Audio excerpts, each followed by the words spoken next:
Señores, en primer término agradezco la oportunidad que me brinda la Cámara de Comercio para exponer algunos asuntos que conciernen en forma directa a la Secretaría de Trabajo y Previsión. Al hacerlo, no he querido escribir cuanto voy a exponer a fin de animar esta conversación, descartando la lasitud natural de las lecturas para buscar una mayor comprensión y facilitar un entendimiento entre los intereses que juegan en el orden social que la Secretaría de Trabajo y Previsión está encarando. En este sentido, me trae hasta aquí un sentimiento leal y una absoluta sinceridad. Mis palabras, si no están calificadas por grandes conocimientos, lo están en cambio por una absoluta sinceridad y un patriotismo totalmente desinteresado, que puede descartar cualquier mala comprensión de todo cuanto voy a decir. La Secretaría de Trabajo y Previsión entiende que la política social de un país comprende integralmente todo lo humano en relación a los diversos factores del bienestar general, siendo aquí muchos posiblemente equivocados sobre todo cuanto yo he dicho en el orden social.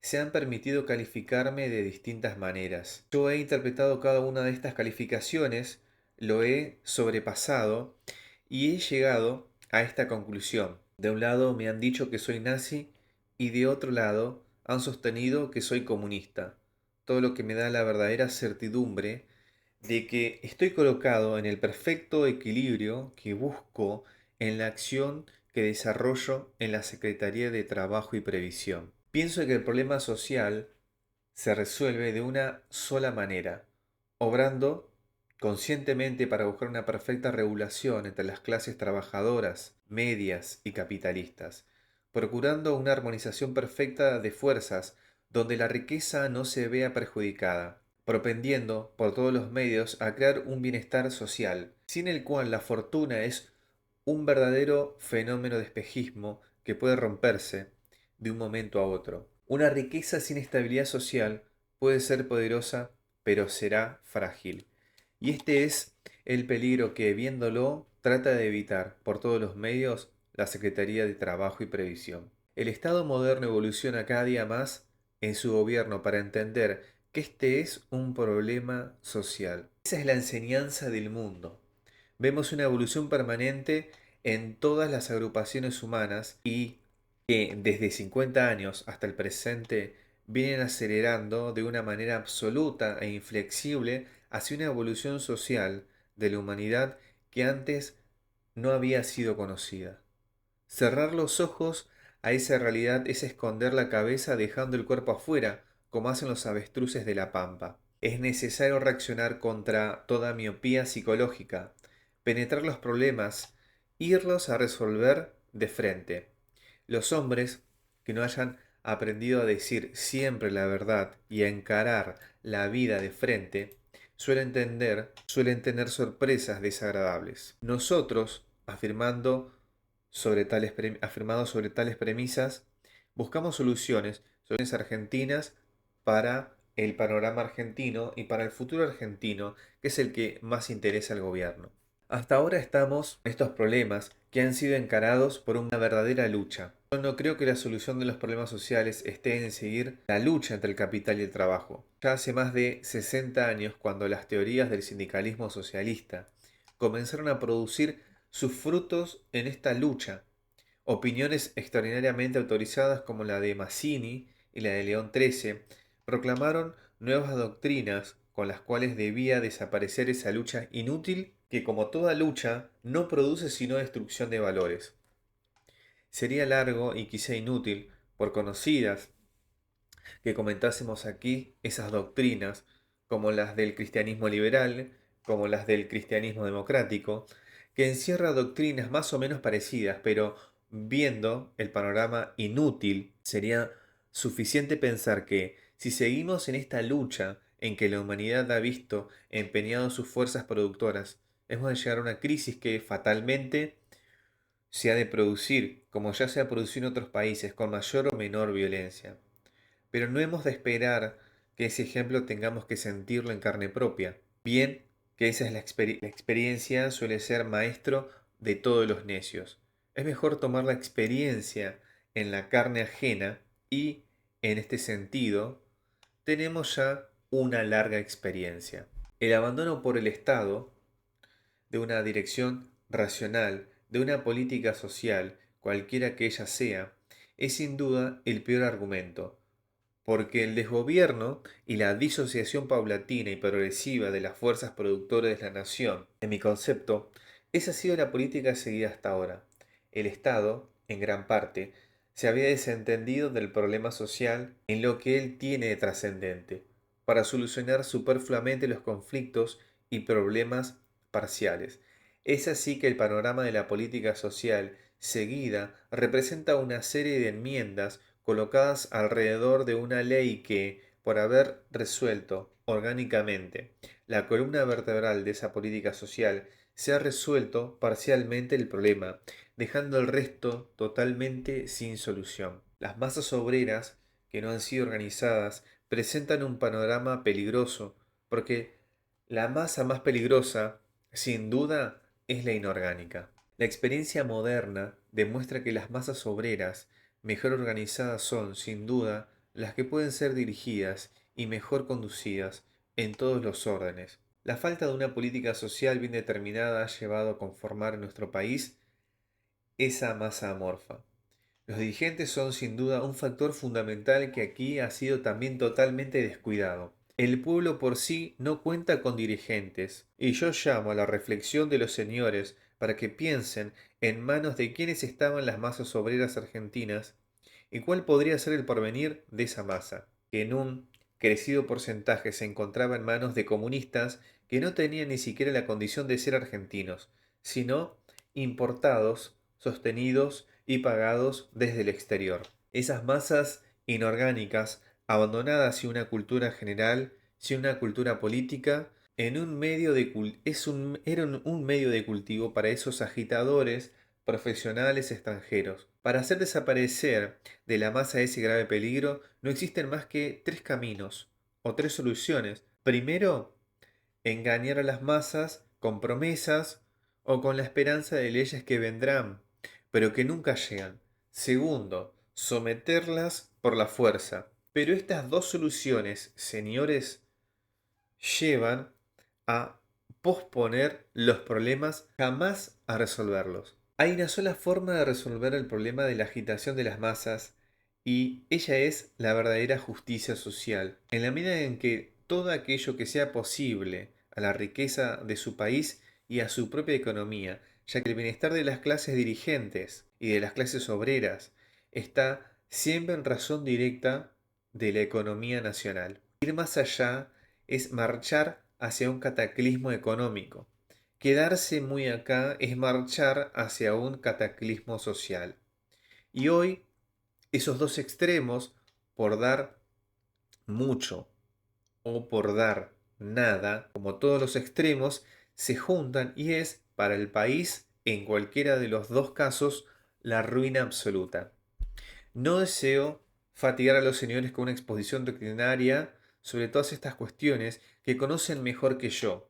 He querido solamente presentar, diremos así, una concepción teórica de conjunto para analizar a la luz de esas verdades que todos conocemos la situación en el campo obrero en el momento en que la revolución del 4 de junio se producía. Las fuerzas obreras estaban formadas en sindicatos en forma más o menos inorgánicas. El personal que prestaba servicios en las fábricas, algunos estaban afiliados a los sindicatos y otros no lo estaban. Pero muchos sindicatos contaban con un 40% de dirigentes comunistas o comunizantes. A los 3 meses de producirse la revolución, nosotros que observamos vigilantes el problema obrero, tropezamos con la primera amenaza, consistente en una huelga general revolucionaria. El Ministerio de Guerra, que había obtenido su información por intermedio de su servicio secreto, fue el que tomó en forma directa la onda. La fijó más o menos, estudió el panorama y cuanto pensó en llegar en una solución, estábamos a 3 o 4 días de esa huelga que debía producirse irremediablemente. Reunimos a los dirigentes como aficionados, ya que no teníamos ningún carácter oficial. Hablamos con ellos los que estaban decididos. Esto representaba no un peligro, pero sí una posibilidad de tener que luchar. Indudablemente, eso repugna siempre al espíritu, el tener que salir a pelear en la calle con el pueblo, cosa que solamente se hace cuando no hay más remedio y cuando la gente quiere realmente la guerra civil. Cuando ello ocurre, no hay más remedio que llegar a ella. Y entonces la lucha es la suprema razón de la disolución. Pero en este caso pudo posponerse por una semana, lo que nos dio la posibilidad de accionar en forma directa sobre estos sindicatos que no estaban de acuerdo, sino por presión, porque sabemos bien que los dirigentes rojos trabajan a las masas no solo por persuasión, sino más por intimidación. En estas condiciones no fue posible tomar el programa obrero y elevarlo, pero indudablemente el Departamento de Trabajo demostró en esa oportunidad no ser el organismo necesario para actuar, porque los obreros no querían ir al Departamento de Trabajo de esa época, que había perdido delante de ellos todo su prestigio como organismo estatal, ya que en la solución de sus propios problemas ellos no encontraron nunca el apoyo decidido y eficaz que tenían la obligación de prestar a los trabajadores. Por eso, con un organismo desprestigiado, no solamente se perjudica a la clase trabajadora, sino que él es el germen del levantamiento de la masa que en ninguna parte se encuentra escuchada, comprendida y favorecida. Eso me dio la idea de formar un verdadero organismo estatal con prestigio, obtenido a base de buena fe, de leal colaboración y cooperación, con apoyo humano y justo a la clase obrera, para que, respetado y consolidado su prestigio en las masas obreras, pudiera ser un organismo que encauzara el movimiento sindical argentino en una dirección, lo organizase o hiciese de esa masa inorgánica una masa organizada que procediese racionalmente, de acuerdo con las directivas del Estado. Esa fue la finalidad que, como piedra fundamental, sirvió para levantar sobre ella la Secretaría de Trabajo y Previsión. Para evitar que ella cayese nuevamente en el mal anterior de esa burocracia estática que hace ineficaces casi todas las organizaciones estatales porque están siempre 5 kilómetros detrás del movimiento, organizamos sobre esa burocracia un brazo activo que se llamó la acción social directa, que va a la calle, toma el problema, lo trae y lo resuelve en el acto. Y 3 días se tiene establecido un acuerdo entre patrones y obreros, el que después se protocoliza en pocas horas, en un convenio que firman ambas partes de acuerdo y se pasa a su ejecución. Esa sería, para el porvenir, la base de experiencia, que es la unión real, la base empírica sobre la cual había que conformarse. En el futuro, un verdadero código de trabajo, al contrario de aquellos que decidieron siempre por emplear el método idealista, hicieron códigos de trabajo, muchos de los cuales no fueron leídos más que por el autor y algunos de sus familiares, pero que en el campo real de las actividades de trabajo no tuvieron nunca aplicación en ningún caso.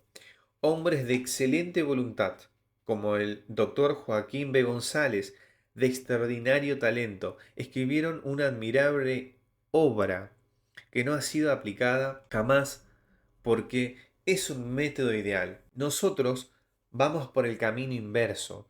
Vamos a establecer tantos convenios bilaterales, tantos convenios con comisiones paritarias, con de patrones y obreros, que nos den racionalmente lo que cada uno quiere y puede dar, y en ese sentido de transacción se hace en las mesas de las comisiones de la Secretaría de Trabajo y Previsión para llegar a un punto de apoyo sobre el cual movernos en el futuro todas las actividades de trabajo argentino. Señores, nosotros vamos trabajando sobre un sentido constructivo que podrá ser lento, que podrá equivocarse, pero que se realizará. Al contrario de todas las teorizaciones imaginarias que nunca se realizaron. Es así que la Secretaría de Trabajo y Previsión propició desde el principio un sindicalismo gremial. Sobre esta cuestión del sindicalismo existen prejuicios de los más arraigados, pero no se resisten el menor análisis. Todavía hay hombres que se asustan de la palabra sindicalismo.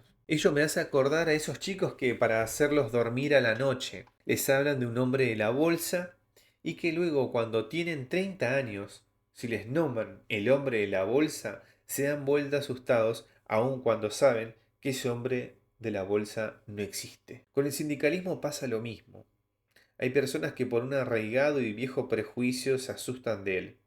Y, lo que es más probable, hay algunos patrones que se oponen a que sus obreros estén sindicalizados, aunque ellos, desde el punto de vista patronal, forman sindicatos patronales. Es un grave error creer que el sindicalismo obrero es un prejuicio para el patrón. En manera alguna es así. Por el contrario, es la forma de evitar que el patrón tenga que luchar con sus obreros, que su sociedad patronal que lo representa luche con la sociedad obrera que representa el gremio. En síntesis, es el medio para que lleguen a un acuerdo, no a una lucha. Así se suprimen las huelgas, los conflictos parciales, aunque indudablemente las masas obreras pasan a tener el derecho de discutir sus propios intereses desde una misma altura con fuerzas patronales, lo que, analizado, es una absoluta justicia. A nadie se le puede negar el derecho de asociarse lícitamente para defender sus bienes colectivos o individuales, ni al patrón ni al obrero. Y el Estado está en la obligación de defender una asociación como la otra, porque le conviene tener fuerzas orgánicas que puede controlar y que puede dirigir y no fuerzas inorgánicas que escapan a su dirección y a su control. Por eso nosotros hemos propiciado desde allí un sindicalismo, pero un verdadero sindicalismo gremial.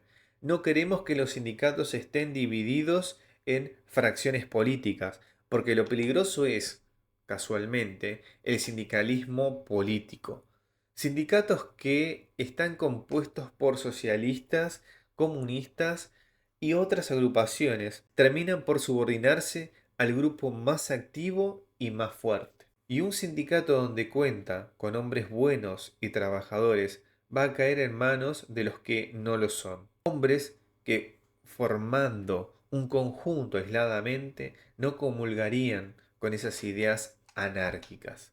De ahí que es necesario que todos comprendan que estas cuestiones son siempre buenas y que estas cuestiones, aun cuando algunos consideran el sindicalismo una mala palabra, en su finalidad es buena, porque evita casualmente los problemas creados y que son siempre artificiales. Por cada huelga producida naturalmente, hay 5 producidas artificialmente, y ellas lo son por esas masas heterótidas que tienen dirigentes que no responden a la propia masa. En permitir aún en obligar a los gremios a formar sindicatos radica la posibilidad de que los audaces que medran a sus expensas puedan apoderarse de la masa y obren en defensa de intereses siempre inconfesables. Antes de entrar en el tema, me he referido a otras las cuestiones. Se ha dicho que en la Secretaría de Trabajo y Previsión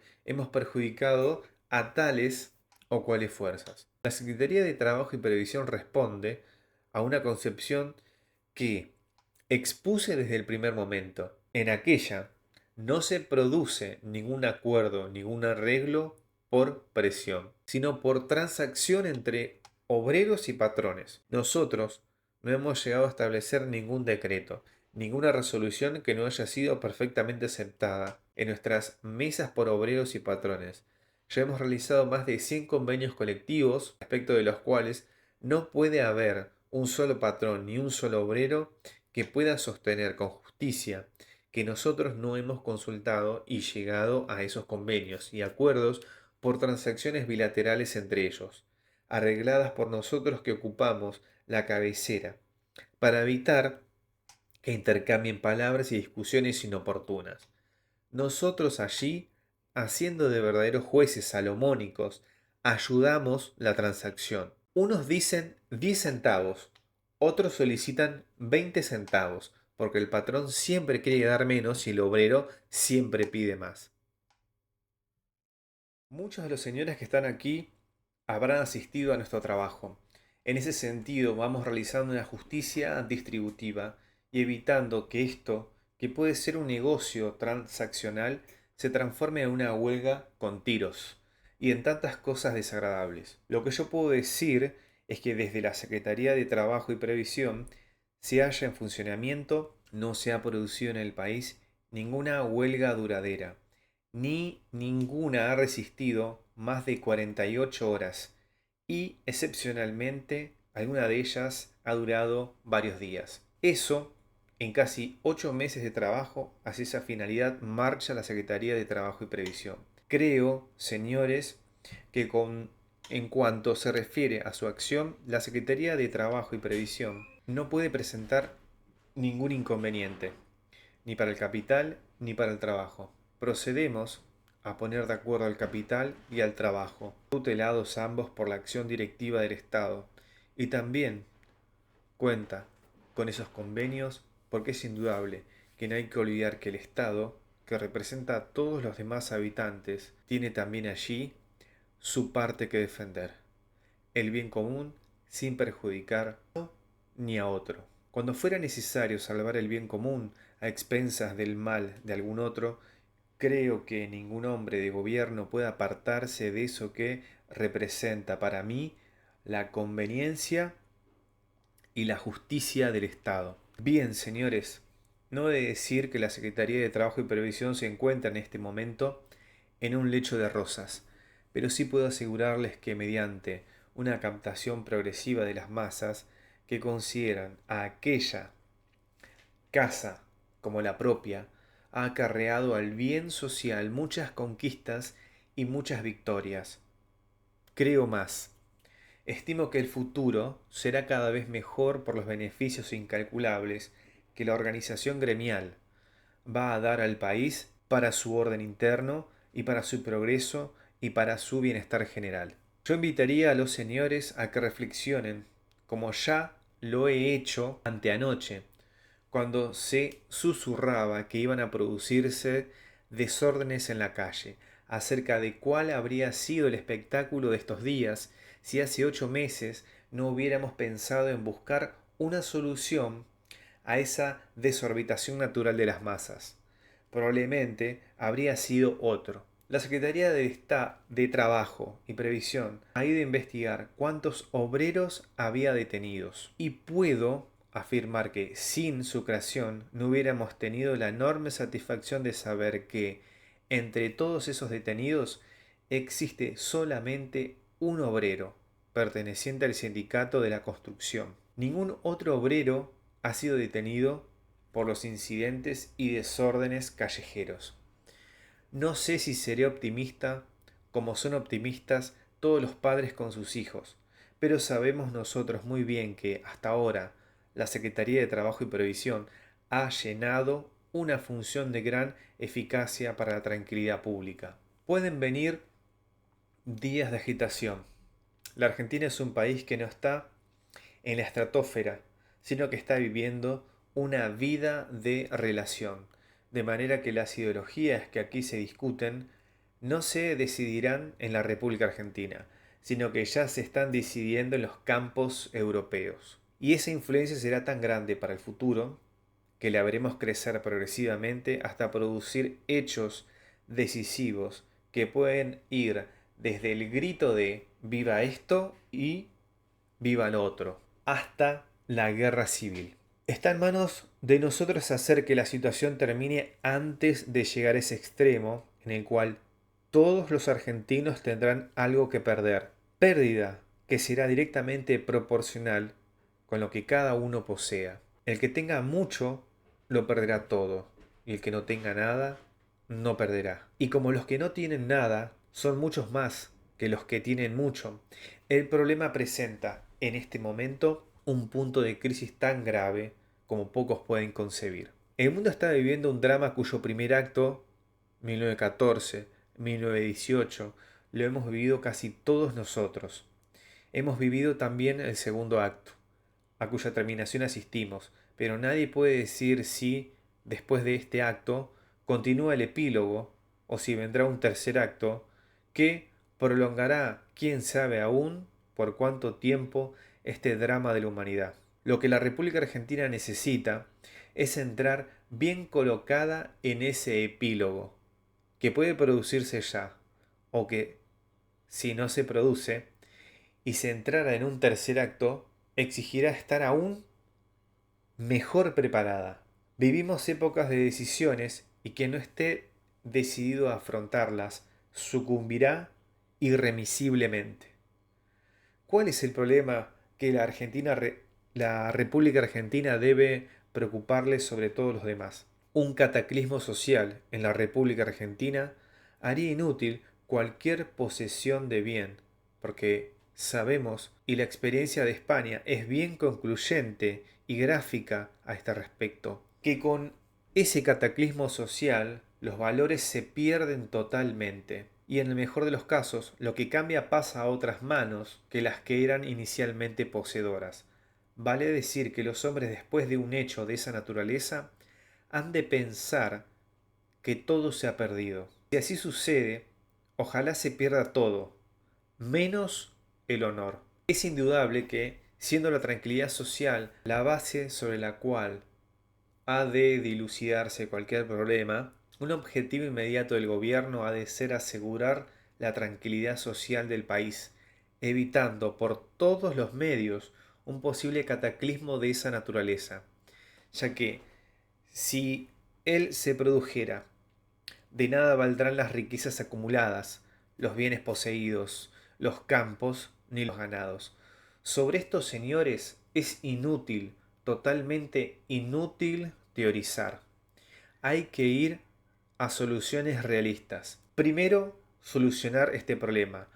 Luego, pensaremos en los otros, porque fallar en esta solución representa fallar integralmente para el país. Dentro de ese objetivo fundamental e inmediato que la Secretaría de Trabajo y Previsión persigue, radica la posibilidad de evitar el cataclismo social, que es probable, no imposible. Basta conocer cuál es el momento actual que viven las masas obreras argentinas para darse cuenta si ese cataclismo es o no probable. La terminación de la guerra agudizará de una manera extraordinaria ese problema y América será, sin duda, el juego de intereses tan poderosos como no lo han sido en la historia de ningún país de este lado del Ecuador antes de ahora. El capitalismo en el mundo ha sufrido durante esta guerra, en este segundo acto del drama, un golpe decisivo.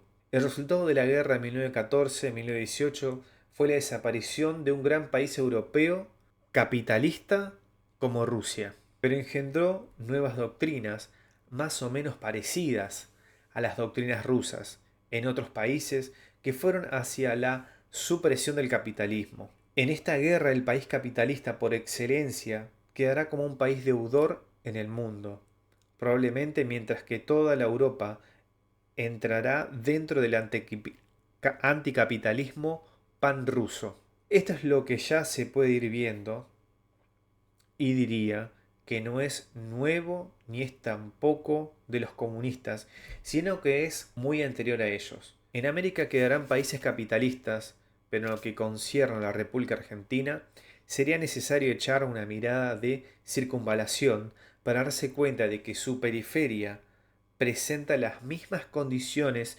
rosadas que tenía nuestro país. Chile es un país que ya tiene, como nosotros, un comunismo de acción de hace años.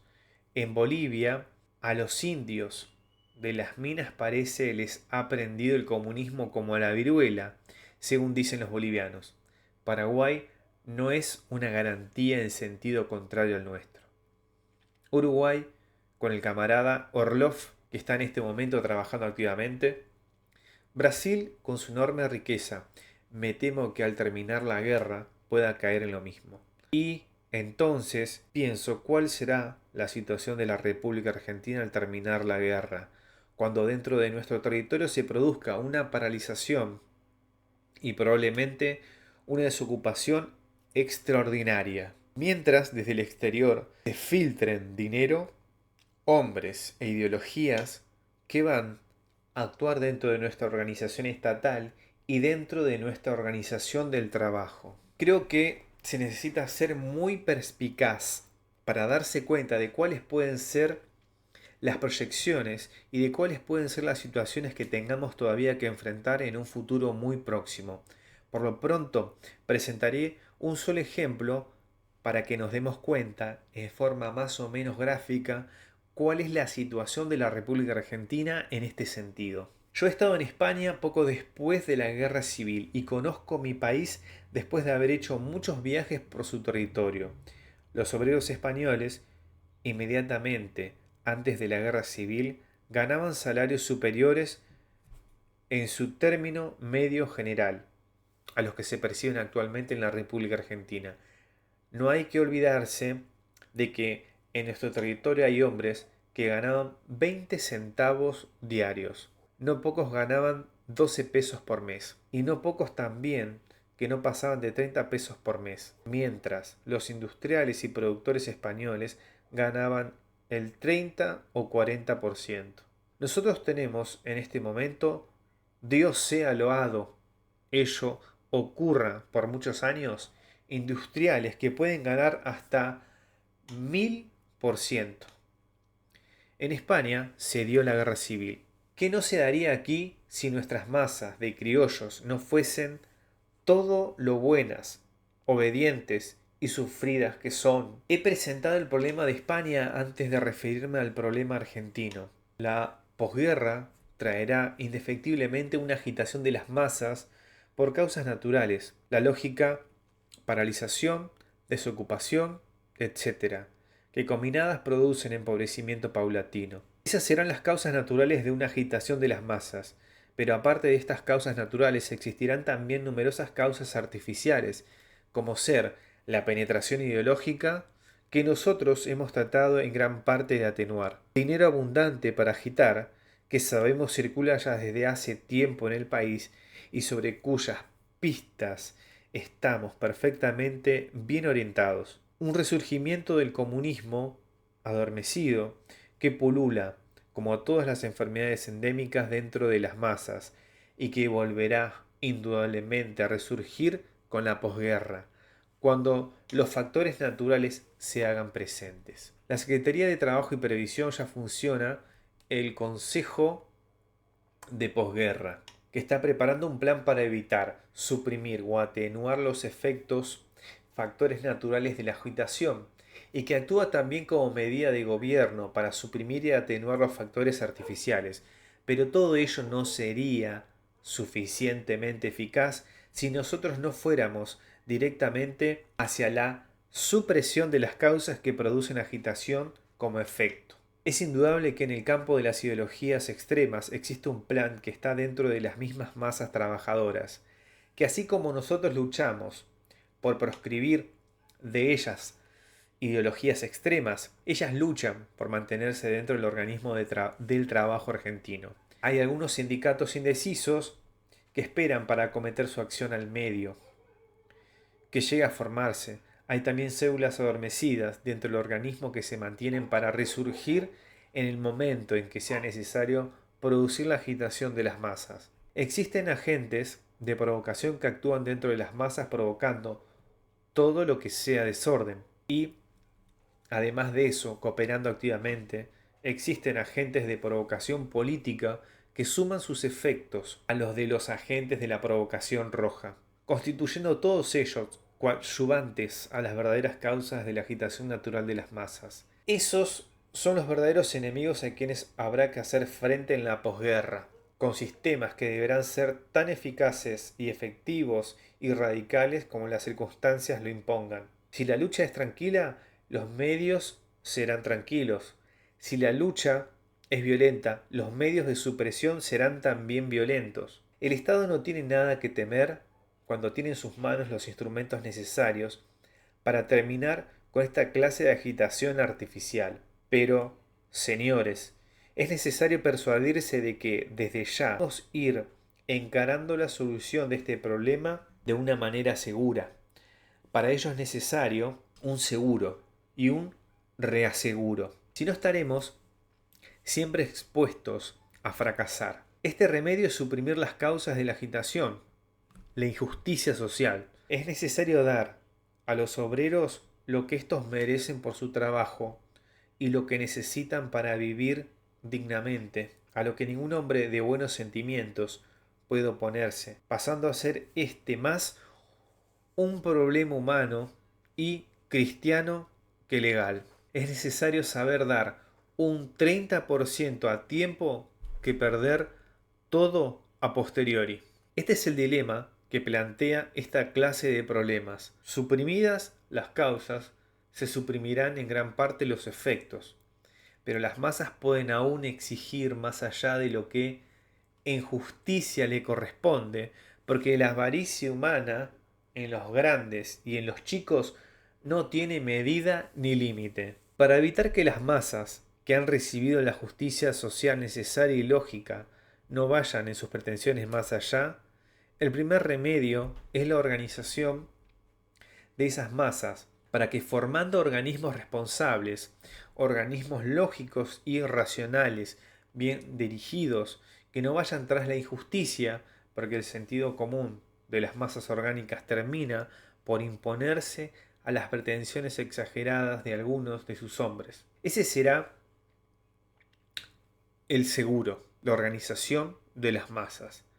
Y el Estado organizaría el reaseguro, que es la autoridad necesaria para que cuando éste en su lugar nadie pueda salirse de él, porque el organismo estatal tiene el instrumento que si es necesario por la fuerza ponga las cosas en su quicio y no permita que salgan de su cauce. Esa es la solución integral que el Estado encara en este momento para la solución del problema social. Se ha dicho, señores, que soy enemigo de los capitales. Y si ustedes observan lo que les acabo de decir, no encontrarán ningún defensor, diríamos, más decidido que yo, porque sé que la defensa de los intereses de los hombres, de negocios, de los industriales, de los comerciantes, es la defensa misma del Estado. Sé que ni las corrientes comerciales han de modificarse bruscamente, ni se ha de atacar en forma alguna al capital que con el trabajo forma un verdadero cuerpo humano, donde sus miembros han de trabajar en armonía para evitar la destrucción del propio cuerpo. Siendo así, desde que tomé la primera resolución en la Secretaría de Trabajo y Previsión, establecí clara e incontroversialmente que esta casa habría de defender los intereses de los obreros y habría de respetar los capitales, y que en ningún caso se tomaría una resolución unilateral y sin consultar los diversos intereses, y sin que los hombres interesados tuvieran el derecho de defender lo suyo en la mesa donde se dilucidarían los conflictos obreros. Así lo he cumplido desde que estoy allí y lo seguiré cumpliendo mientras esté. También he defendido siempre la necesidad de la unión de todos los argentinos, y cuando digo todos los argentinos, que hayan nacido aquí y se encuentren ligados a este país por vínculos de afecto o de ciudadanía. Buscamos esa unión porque entendemos que cualquier disociación, por insignificante que sea, que se produzca dentro del país, será un factor negativo para las soluciones del futuro. Y si esa disociación tiene grandes caracteres y este pueblo no se une, él será el autor de su propia desgracia, porque es indudable, señores, que si seguimos jugando a los bandos, terminaremos por pelear, y es indudable también que en esa pelea ninguno tendrá que ganar, sino que todos tendrán que perder, y es evidente que en este momento se está jugando con fuego. Lo que saben, lo saben ustedes, lo sé yo y lo sabe todo el país. Nosotros somos hombres profesionales de la lucha, somos hombres educados para luchar, y pueden tener ustedes la seguridad más absoluta de que Si somos provocados a esa lucha, iremos a ella con la decisión de no perderla. Por eso digo, antes de embarcar al país en aventuras de esa naturaleza, conviene hacer un llamado a todos los argentinos de buena voluntad para que se unan, para que dejen de lado rencores de cualquier naturaleza, a fin de salvar la nación, cuyo destino futuro no está tan salvaguardado como muchos piensan, porque las disensiones internas, provocadas o no provocadas, pueden llevarnos a conflictos que serán siempre graves, y en esto los hombres no cuentan. Cuenta solamente con ese espíritu, señores, he venido hasta aquí como secretario de Trabajo y Previsión, he querido proponer a los señores que representan a las asociaciones más caracterizadas de las fuerzas vivas dos cuestiones. El Estado está realizando una obra social que será cada día más intensa. Eso le ha ganado la voluntad de la clase trabajadora con una intensidad que muchos de los señores quizás desconozcan, pero yo, que viajo permanentemente y que hablo continuamente con los obreros, estoy en condiciones de afirmar que es una absoluta solidaridad con todo cuanto realizamos. Pero lo que sigue, privando en las clases trabajadoras, es un odio bastante marcado hacia sus patrones. Lo puedo afirmar y mejor que yo lo podría decir mi director de Acción Social Directa, que es quien trata los conflictos. Existe un encono muy grande. No sé si será justificado o si simplemente será provocado, pero el hecho es que existe. Contra esto no hay más que una sola manera de proceder. Si el Estado es el que realiza la obra social, él es quien se gana la voluntad de los trabajadores. Pero si los propios patrones realizan su propia obra social, serán ellos quienes se ganen el cariño, el respeto y la consideración de sus propios trabajadores. Muchas veces me dicen, cuidado mi coronel, que me altera la disciplina. Yo estoy hecho en la disciplina. Hace 35 años que ejercito y hago la disciplina. Y durante ellos he aprendido que la disciplina tiene una base fundamental, la justicia. Y que nadie conserva ni impone disciplina si no ha impuesto primero la justicia. Por eso creo que si yo fuera dueño de una fábrica, no me costaría ganarme el afecto de mis obreros con una obra social realizada con inteligencia. Muchas veces ello se logra con el médico que va a la casa de un obrero que tiene un hijo enfermo con un pequeño regalo en un día particular. El patrón que pasa y palmea amablemente a sus hombres y le habla de en cuando, y así como nosotros lo hacemos con nuestros soldados. Para que los obreros sean más eficaces, han de ser manejados con el corazón. El hombre es más sensible al comando cuando va hacia el corazón que cuando va hacia la cabeza. También los obreros pueden ser dirigidos así. Solo es necesario que los hombres que tienen obreros a sus órdenes lleguen hasta ellos por esas vías, para dominarlos, para hacerlos verdaderos colaboradores y cooperadores, como se hace en muchas partes de Europa, que he visitado, y que el patrón de la fábrica o el Estado, cuando éste es el dueño, a fin de año, en lugar de dar un aguinaldo, les da una acción de la fábrica. De esta manera, un hombre que lleva 30 años de servicio tiene 30 acciones de la fábrica. Se siente patrón, se sacrifica, ya no le interesan las horas de trabajo. Para llegar a esto hay 50.000 caminos. Es necesario modernizar la conducción de los obreros de la fábrica. Si ese fenómeno, si ese milagro lo realizamos, será mucho más fácil para el gobierno hacer justicia social. Es decir, justicia social de todos, la que corresponde al Estado, y éste la encarará y resolverá por sus medios o por la colaboración que sea necesaria. Pero eso no los desliga al patrón de que haga en su propia dependencia obra social. Hay muchas fábricas que lo han hecho, pero hay muchas otras que no. Lo que pedirá, lo que pediría es que en lo posible se intensifique esta obra rápidamente, con medios efectivos y eficaces, cooperando con nosotros, asociándose con el Estado si quieren los patrones, para construir viviendas, instalar servicios médicos, dar al hombre lo que necesita. Un obrero necesita su sueldo para comer, habitar y vestirse. Lo demás debe dárselo al Estado. Y si el patrón es tan bueno que se lo dé, entonces éste comenzará a ganarse el cariño de su propio obrero.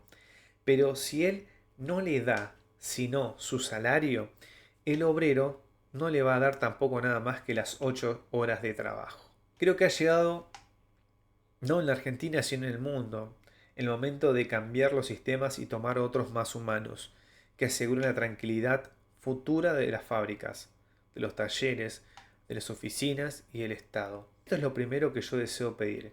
Y luego, para colaborar conmigo en la Secretaría de Trabajo y Previsión, pido una segunda cosa: que se designe una comisión que represente con un hombre a cada una de las actividades para que pueda colaborar con nosotros en la misma forma en que colaboran los obreros. Con nosotros funcionará en la casa, en la Confederación General del Trabajo, y no tendremos ningún inconveniente cuando queramos que los gremios X o Z procedan bien o darles nuestros consejos. Nosotros se lo transmitiremos por su comando natural.